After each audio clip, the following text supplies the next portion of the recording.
ज्येष्ठ वद्य अष्टमीचा सूर्य उगवतीचे मोर्चे फोडू लागला. फटफटीला सुरू झालेल्या बालकिल्ल्याच्या नगारखान्यातील चौघड्याने आणि पिपाणीच्या सुरावटींनी पुरंदरचे 18 कारखाने जागविले. हिरव्या अंबावतीच्या रसवंत आरशींनी गडांचे पथ्थरी दरवाजेसुद्धा जिंदादिल केले. बालकिल्ल्यातील माथ्यावरचा भगवा जरीपटका आवळाला थपडा देत पहाटावर फडफडू लागला. हालगी लेदिमींच्या तालावर वाजत गाजत बालांटवेडे गड चढू लागले. थैलीपोच झालेल्या नात्यागोत्यातील लागेबंद जनाना केव्हाच गड दाखल झाला होता. राजगडावरून राजांच्या राणीवशांचे मेने तर पाचवीलाच गड चढू लागले होते. सोयराबाई, पुतळाबाई, गुणवंतबाई, सकवारबाई, शकुनाबाई, लक्ष्मीबाई, काशीबाई या 7 राण्यांनी प्रभात स्नान आटपून भरझरी शालू परिधान केले. दारुणी महालातील सईबाईचा महाल चिरागदानांच्या ज्योतींनी उजळू लागला. सुगंधी पुष्पमालांनी त्या ज्योतींचा प्रकाश गंधित केला. आज बाळराजांच्या बारशाचा सोहळा होता. प्रभाकर भट राजोपाध्यांनी मुहूर्तासाठी घांगाळात घटिकापात्र सोडले. सईबाईच्या महालात पुष्पमाला आणि जबरीतूने शृंगारलेल्या पाळण्याभोवती सवासणींनी रांगोळी रेखली. त्यांच्या खाली कणिकीच्या तेवत्या देवाल्यांची मंचकडी मांडली. चंद्रकळी शालू नेसलेल्या सईबाई सोन्याची फुले मडवलेल्या खुंची घातलेल्या जरीचे अंगठे लावलेल्या बाळराजांना घेऊन चांदीच्या फुलांच्या चंदनी पाटावर बसल्या. त्या पाटाभोवती रांगोळीचे नाजूक नकसकाम फिरले होते. पूर्वाभिमुख बसलेल्या तृप्त डोळ्यांच्या आपल्या लेकरूवाळ्या सोनबाईकडे डोळाभर पाहत शेजारी जिजाबाई उभ्या होत्या. सोयराबाई, पुतळाबाई, काशीबाई अशा रक्ताच्या नात्यातील 5 सवासणी सईबाईच्या सामोऱ्या आल्या. सईबाईच्या मळवट भरल्या सावळ्या मुखाभोवती फिरू लागल्या. खाना नारळानं भरलेल्या एक ओटी रिकामी करून दुसरी ओटी घ्यायलाही त्यांना फुरसत मिळत नव्हती. औक्षणाच्या ओवाळणीची ती पंचारती खाली ठेवलीच जात नव्हती. बाळवंत विड्यांची झिंबड उडाली होती. बाहेरून प्रभाकर भटांची मुहूर्त परत आलीची वर्दी आली. महालातील गडबड वाढली.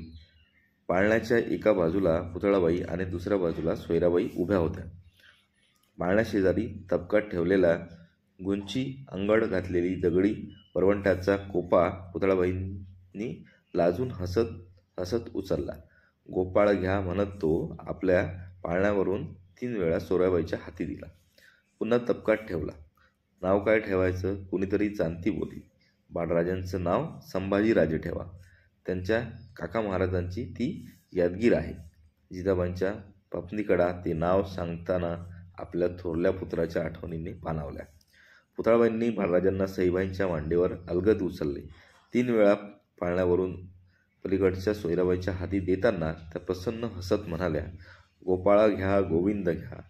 पाळण्यातील तलम बिछायतीवर हळुवारपणे हातातील बाळराजांना ठेवून त्यांच्या छोटेखानी कानांजवळ आपले ओठ नेत पुतळाबाईंनी त्यांना त्यांचे नाव सांगितले. शंभूजी. आणि ही बदतमीजी केल्याबद्दल पाठीवर पडलेले काशीबाई गुणवंताबाईचे गोड थापाटे हसत सहन केले. शंभूसाठी सवासणी पाळणा गाऊ लागल्या. अभिषेक पात्र गंगाळात बुडाले. सईबाईंनी पुढं होत पाळणा पाठ लावून एकदा पाठझोका दिला आणि नेताजीरावांनी बत्ती दिलेल्या पुरंदरच्या 4 बुरुजांवरच्या तोफांच्या भाड्यांनी माथ्यावरचा भुगार्त आवाळाला खबर दिली. राजश्री या विराजित सकल गुणमंडित भोसले कुलावंतंस श्रीमान शिवाजीराजे भोसले यांच्या बाळराजांचे नामाभिमान झाले. संभाजीराजे, शंभूजीराजे असे शुभनाम ठेविले आणि त्या खबरीने गडावरच्या राऊळातील सगळे देव सोयरातून फुटले. खाजगीच्या महालात मध्यभागी मांडलेल्या एका बैठकीत गिरजीला सुखावून जिजाबाई उत्सुक होऊन बसल्या होत्या. त्यांच्या उजव्या तर्फेला एका चौथ्या बैठकीवर लोढ्याला शिवाजीराजे रेटले होते. महालाच्या भिंतीकडात धरून अंथरलेल्या बिछायतीवर मानकोजी, तानाजी, गोमाजीबाबा, नेताजीराव, बाळकृष्णपंत, प्रभाकर भट अशा खाशा मंडळींनी बैठक धरली होती. महालाच्या मध्यभागी जिजाबाईंना पुढा करून एका छोटेखानी दरबासनावर सासवडचे ज्योतिषी हरभट बसले होते. त्यांच्यासमोर ठेवलेल्या लाकडी ठिकाणावरच्या पंचकावर त्यांची एकटक नजर खिळली होती. कपाळावरचे सुकले गंध फोडणाऱ्या आठ्या एक दोनावर हरभट्टांनी उभ्या केल्या.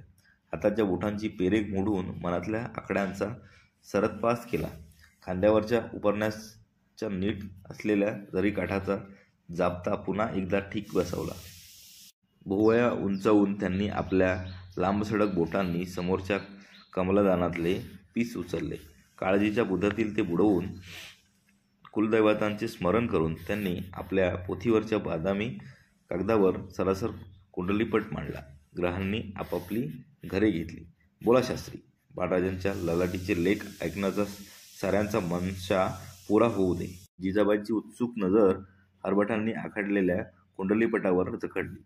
जी जगदंबेचं स्मरण करून आऊसाहेबांनी ग्रह योग ऐकावा. हरभटांनी कुंडलातील ग्रहांना आपल्या जिभेवर बसवले. बाळराजांच्या पायानं वैशाखीचा मार्तंड कुळात उपजला आहे. साक्षात रुद्र जन्माला आला आहे. रुद्र हिमालयावर राहतो, तसाच उंच गडकोटांवर राहील. कुलाची कीर्ती उंच वरेल. रुद्रासारखाच प्रलय तांडव मांडेल. तसाच भोळा भाबडा तापट आणि सरळ स्वभाव असेल. रुद्राला नसते तशीच यांना मृत्यूची दिक्कत असणार नाही. आणि हरभट क्षणभर कुठाळले. उगाच त्यांनी ठीक असलेले उपरणे पुन्हा ठीक केले. आणि काय? बोला शास्त्री. जिजाबाईंनी त्यांच्या आणि मधला संकोच जाणवला. क्षमा असावी. पुराणांतरी अनेक प्रसंग रुद्र आप्तगणांकडून फसला तसाच योग या कुंडलीत दिसतो. हरभटांच्या बोलांनी राजांसह सारे गंभीर झाले. असं? ते काय, आम्ही सुद्धा फसलोच की. म्हणून हसून जिजाबाईंनी साऱ्यांच्या मनावरचा ताण कमी केला. थिरावल्या हरभटांनी कुंडलीच्या कागदाची वळी करून ती थैली बंद केली. कुलदेवतेसमोर ती ठेवून तिच्यावर बेलभंडार वाहण्याची सूचना प्रभारभट राजोपाध्यांना दिली. जिजाबाईंनी संभावनेची पिदाकी म्हणून दिलेल्या मोहरांची थैली स्वीकारून ते राजांना आणि जिजाबाईंना मुजरा घालून महालाबाहेर पडले. बैठक उठली. राजे आपल्या महालात आले. मावळतीच्या डोंगराआड सूर्याने आपली छावणी टाकली. सासवडच्या पंढरीतून सोपानदेवांच्या समाधीवरचे सांज आरतीच्या देवाजांचे आणि घंटानादांचे निसटते सूर राजांच्या कानावर पडत होते. एका लाकडी चौरंगावर तबकात ठेवलेल्या तवडीत राजांच्या नेहमी बरोबर असणाऱ्या स्फटिक शिवलिंगावर त्यांची नजर गेली. त्या रंगत सतेज शिवलिंगाजवळ जात त्यांच्या शेजारच्या परडीतील बेलाची त्रिंदल त्यांनी वाहिली. हात जोडून आपले निमुळते डोळे मिटले. त्यांच्या मिटल्या डोळ्यांसमोर पवित्र शांत शिवलिंग उभे होते. कानात हरभट ज्योतिषबुवांचे बोल धावणी घेत होते.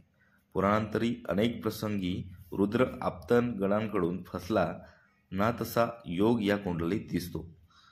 एक क्षणभर राजांची तंद्री लागली. रुद्रांचे सहारे गुण घेऊन आलात, तशीच कोणतंही विष पचवण्याचीही ताकद घेऊन आलात असाल. जगदंब जगदंब असं पुटपुटत राजांनी डोळे उघडले. त्यांचे मन शांत होते. पाळेकिल्ल्याच्या 24 बुरुजांवर केलेल्या दिव्यांच्या रोषणाईने आकाशातील नक्षत्रे पुरंदरावर उतरल्यासारखी वाटत होती. पुतळाबाई भेटीला येत असल्याची वर्दी दासीनं सईबाईला दिली. त्यांची शेंदलेली नजर मधून मधून दरवाजाकडे वळत होती. त्यांच्या कुशीत पदरावखाली बाळराजांची दुधासाठी चुळबुळ चालली होती. सईबाईंनी पदराखाली हात नेला तशी ती चुळबुळ थांबली.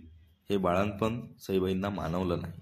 मंचकावरून उठताना डोळ्यांसमोर अंधारल्यात वाटत होत्या. चालताना पायांच्या पोटऱ्यागात गोळे उठत होते. बारशाच्या सोहळ्यातील सगळे कष्ट त्यांनी बाळराजांचे कौतुक म्हणूनच निरकाने सहन केले होते. कुणाशी तरी बोलत पुतळाबाई दरवाजातून आत आल्या. त्यांच्याबरोबर सखू, रानू, अंबा आणि सईबाई एकमेकींच्या पाठीवरच्या 3 मुली होत्या. त्यातील थोरल्या सखूबाई समजूतदार होत्या. थोरलाबाई, आता कसं आहे तब्येतीचं? पुतळाबाईंनी मंचकाजवळ येत सईबाईंना प्रेमाने विचारले. बाई, इथं पडून वरच्या तख्तपोशीकडं बघायला कंटाळा आला. 4 कदम चालावं म्हटलं तर पाय थारा देत नाही. सईबाईच्या पापण्यांभोवतीची काळी वर्तुळे बघून पुतळाबाईंचे मन थरकले. काय बोलावं ते त्यांना सुचेना. म्हणून शांत चालीने भिंतीकडे जात त्यांनी सईबाईंच्या मंचकावर वाऱ्याचा मारा करणाऱ्या खिडकीचे दार बंद केले. चिराग दाण्यात ज्योती स्थिरावल्या. आऊ आम्ही बाळराजांना घेऊ, सईबाईंच्या मंचका शेजारी उभ्या असलेल्या सखूबाईंनी विचारले. हां घ्या की, म्हणत सईबाई डाव्या कुशीवर वळल्या आणि बाळराजा उचलून त्यांच्या हातात देण्यासाठी उठून बसू लागल्या.